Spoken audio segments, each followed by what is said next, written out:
When I first started building out my home lab, I had no idea what I was doing. But I learned more over time, and piece by piece, my home lab slowly grew into what it is today. But what if I could go back and just start over completely? What would I build today with what I know now? Well, that thought popped into my head recently, and I thought it would be fun to go step by step through hardware and software and servers and networking, and figure out what my ideal and affordable home lab might look like if I could just completely start over. So, let's get into it.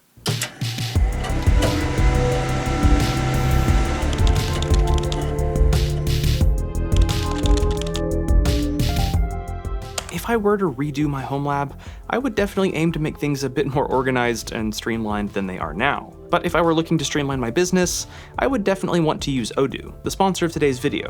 Odoo is a comprehensive business management software suite designed to simplify every part of your company's workflow. Hopping around from one application to another can be really frustrating, and Odoo helps solve that. Whether it's CRM, accounting, sales, or inventory management, Odoo unifies everything on a single user-friendly platform. One of Odoo's best features is its adaptability. You can select just the apps your business needs, keeping things tidy and streamlined. However, the whole system is customizable and intuitive so that it can evolve to fit your needs as your organization grows. It's also extremely affordable. You can self-host the Community Edition of Odoo for free, or you can opt for the Enterprise Edition, which provides additional features and support at a great value. Plus, you can just use one app for free for life. So if your business only needs one application, you don't have to pay a thing.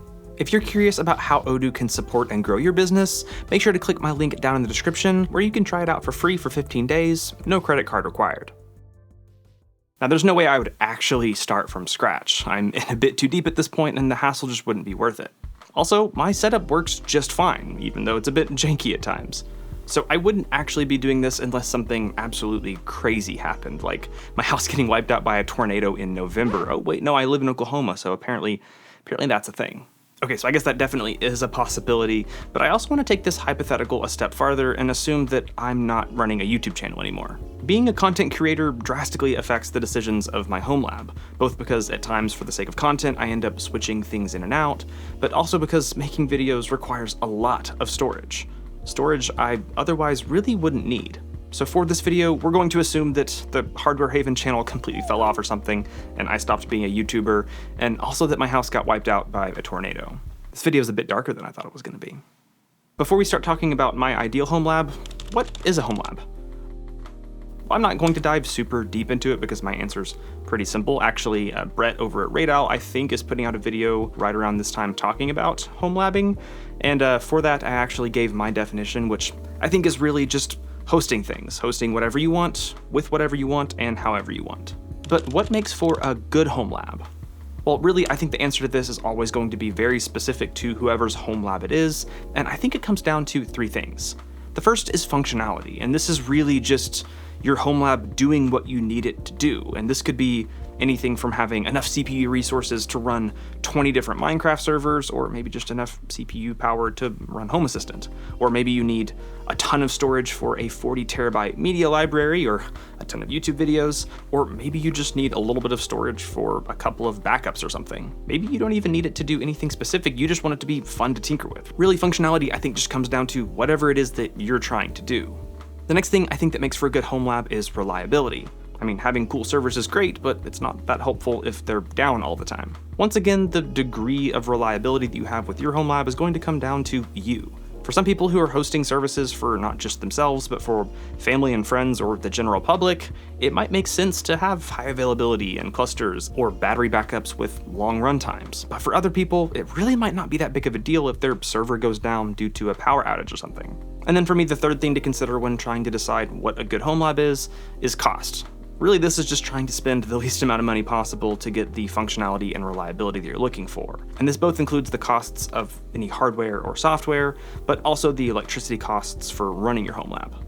Now, it's very possible that these things change over time. You might realize you aren't achieving the amount of functionality with your home lab because you don't have enough CPU resources to run some services you're looking at running. Or maybe you don't have the reliability you're looking for now that you've started hosting more things and you want to invest in a better battery backup or whatever. Or maybe you just want to buy more stuff because it's fun. But I think realistically, as long as you're sort of checking those three boxes, I think you're going to really enjoy your home lab. So with this idea of knowing what a good home lab would be, what would actually go in my home lab? Well, when it comes down to what actually goes into a home lab, it really comes down to 4 things. You have compute power for services, you have storage, you have networking, and then you sort of have a place to put it all, like a rack or whatever. I was kind of hoping I could like make these sound cool, like the 4 S's of home labbing, like services, storage, switching, and space, or the 4 C's of home lab, compute, capacity, connectivity, and containment. I don't know. But yeah, you basically have the services you're running, you have storage, you have networking to tie it all together, and then you have like your space, like a rack or a closet, or maybe something like this little 10-inch rack that I'm definitely going to be playing around with here soon. So what would go in my home lab? Well, I think I would start with storage. Like I said, currently I need a lot of storage for tens of terabytes worth of footage and project files, but if I wasn't doing YouTube, I really wouldn't need a ton. I have a small media library, I have some photos backed up, and then I would probably want some room to back up like my computer and my wife's computer, and maybe a place to store some other stuff. But I would still probably start with a NAS of sorts because I do need that storage, and also, while sometimes I like to run services on a different machine than my NAS, it's definitely possible to run a NAS and run all of your services on that, and that's a pretty easy way to sort of get started without spending a ton of money. Now, I don't have like a set budget for this hypothetical home lab, but knowing me, I probably wouldn't want to spend a ton. I would try to be pretty budget conscious, but if I was willing to spend a bit more money, there's a really good chance I would actually consider starting off with a NAS from maybe like TerraMaster, or maybe this 4-bay NAS from AUStar. Not because I would use TerraMaster as the software, but because I could get something like this that would be pretty small and compact, have multiple drive bays for some storage, but that I could also install something like TrueNAS or Unraid on. Knowing me though, I would probably be a little bit cheaper than that, and also enjoy repurposing something, so there's a really good chance the first system I would buy for my home lab would be some sort of repurposed desktop that I would turn into a NAS. Part of the reason I would do this, like I said, is because you can save money by buying a used Dell Optiplex or something like that, and I also enjoy repurposing machines that are otherwise potentially going to find themselves in a landfill. But you would actually be surprised sometimes by how little power a desktop system can draw. For example, I looked at this Lenovo P330 a little while back, and without a graphics card running, it only drew like 6 watts at idle, which is pretty impressive. Now, power's pretty cheap where I'm at, so super efficient systems aren't necessarily as important for me. So there's a really good chance I would go with something a bit older that's pretty cheap that I could also throw a few drives in just to sort of get started. Now, I haven't done a ton of research into the specific things I would buy for this. I don't have like a build list or something, but I did just grab a few links really quick before I filmed this, and I thought it'd be fun to kind of go through this and get a rough idea of what I might be spending. So if I bought something like this Dell Optiplex here, I could easily chuck in 2 drives, or assuming I have a 3D printer at this point, which, let's be honest, I would, I could always print a bracket to mount more hard drives, but early on I could just start with 2, and this wouldn't draw a ton of power. It would be pretty cheap. Like, I think I could buy this system plus a pretty cheap SSD for like $70 or so. And I think with that, I would probably install Unraid and be able to have all of my storage, but also run things like Jellyfin and Home Assistant and pretty much everything else that I run, because really I don't run a ton of stuff in my home lab, at least not things that require a ton of CPU horsepower and RAM or anything. Now, obviously for my NAS, I'm going to need some hard drives to actually put stuff on, and I think I would end up going with some recerts from somewhere like Server Part Deals. To be clear, they have sponsored me in the past. This video is not sponsored by Server Part Deals, but they seem to be a really solid company. They have good hard drives, they have a good testing process and good shipping and good prices. So yeah, that's probably where I would buy a couple of hard drives from. And I think earlier I looked up, I could get like 2 12 terabyte Western Digital drives for like $105 each. And I think that's the route I would go, and just start off in like Unraid with one of those as a parity drive, and then one drive to store all of my stuff, and then I could add drives later on as I need to. Now, obviously that desktop's going to need a place to go, and assuming I'm still in this house, it would most likely go in my little hall closet, and it would probably just sit on the floor. There's also a really good chance that next to that I would look at getting a UPS. Probably not anything crazy, but something that would give me a good amount of uptime in case we lose power. And I would also want to go for something that has a readout that can show me how much power my home lab is drawing. So I think I found this one on Amazon, which is just a slightly lower model than the CyberPower UPS I have in my closet currently, for like $190 or so. And I think that would by far be the most expensive thing I've bought up to this point, but I think having a good battery backup is worth it. That way you can at least make sure your machine's shut down properly if the power goes out. I don't think I would ever go with any sort of full-size rack just because it takes up so much space that I don't have, and well, most things you buy and put in a rack can cost quite a bit, and I would be really tempted to fill it up, so that would probably be a mistake. I might be tempted later on to go with something like that little 10-inch rack that I mentioned because it's fairly affordable and would be an easy place to put some networking in and maybe a couple little small computers or something, and still have that ability to sort of like tinker with stuff, but it not be quite as expensive and massive as a full-size rack. Now maybe at some point I would go with a small rack similar to what I have in my Homelab currently, just for like networking and stuff, but honestly even something like that might be a little bit overkill for something like my needs. Now, speaking of networking, let's talk about that. Currently for my router, I'm running this goofy box I made a while back. It runs Proxmox with a virtualized instance of pfSense, as well as a few other network-related services, and it works great, and there's a really good chance I would want to stick with OpenSense or pfSense or something like that. And if I did, I would be tempted to look around for some of those little mini fanless PCs that you can get on like AliExpress and such. I like the idea of something that's fanless since it would be on all the time and I just kind of wouldn't have to worry about it ever getting dusty or anything. But one of the problems with running your own router using OpenSense or pfSense or whatever is that once you move away from using the router that your ISP provides, you don't have a built-in access point, so you not only have to buy the hardware for your router, but you also have to buy an access point or two, and then you have to make sure you have like a PoE switch that can power that access point, and so it starts to add up a bit, and really there's not anything terribly wrong with using the router that your ISP provides, assuming you at least have the ability to adjust some settings, which I do. So there's a really good chance that I would just start off sort of how I did, just using the router that my ISP provides, and then maybe down the road I would buy something to run pfSense or OpenSense. But there's actually a chance I would do something differently. It's actually possible I might pick up a router like this one here from Dynalink, and don't freak out or anything, I wouldn't actually use the software that's on this, but it is possible with certain routers like this one to flash something like OpenWRT on it to where you can take advantage of this little compact router that has a built-in Wi-Fi 6E access point, I believe, as well as essentially a built-in switch, so pretty cheap. I think this thing's like $60. And then running something like OpenWRT, you have the ability to configure settings to your heart's content and even install things like WireGuard, or I think you can run like AdGuard Home. So you could run some network services essentially on your router, only spend like $60 and have a built-in wireless access point. I'm actually going to be doing a video on this specific guy here, trying to flash OpenWRT to it, so that should be fun. Maybe stay tuned for that, but I think there's actually a decent chance I might go for something like this just to save some money, save some space, and because it seems like it'd be kind of fun to do. So that would be the router, but what about switches? Well, currently I have a 10 gig switch, and then I have a couple other switches down here under my desk for 2.5 gig and a little bit of 10 gig, and mostly the reason I use 10 gig is because I edit videos off of my NAS, and realistically, if I wasn't doing that, I don't think I would need 10 gig, so I would probably be happy with, honestly, 1 gig for a lot of things, and then maybe just getting like a 2.5 gig switch to connect like my computer to my NAS and maybe my wife's computer to my NAS, and then any other devices I might pick up and decide to put in my little Homelab closet.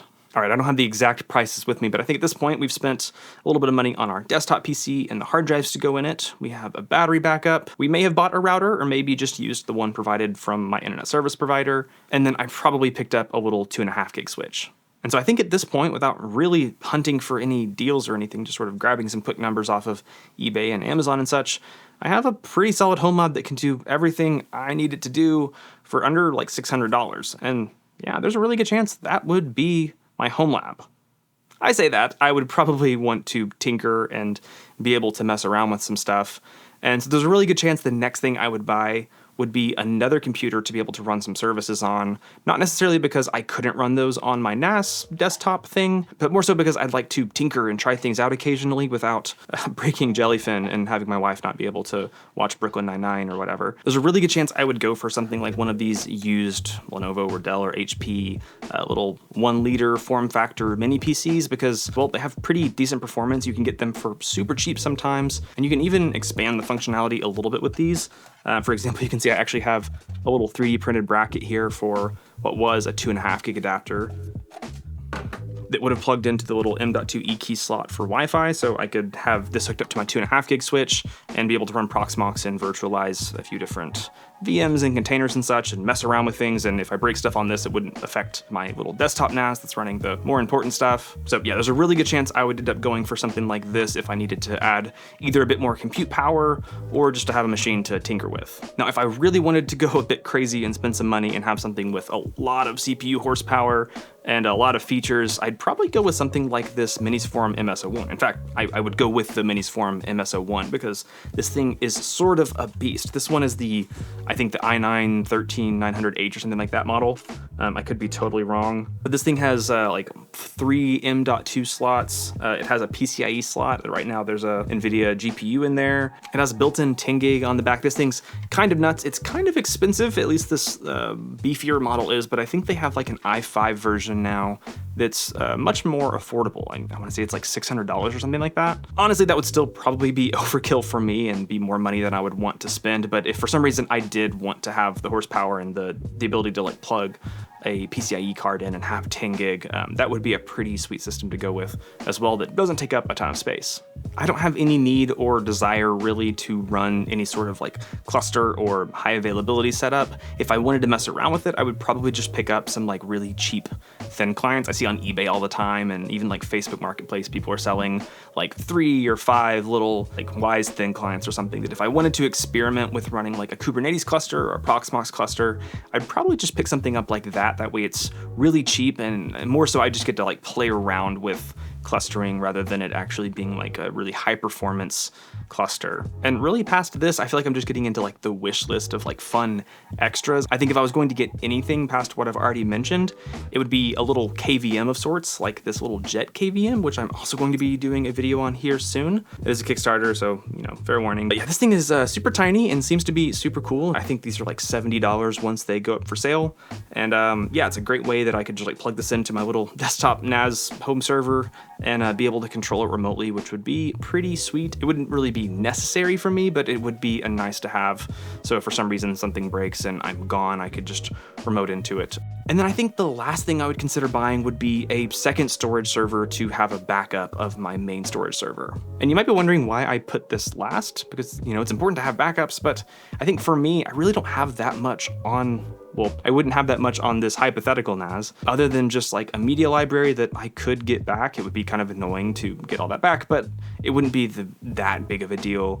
And most everything else really isn't like that critical. So I probably would want to have a backup. It just wouldn't be like the first thing I do. If I did have a backup server, I would probably buy some more drives from server part deals.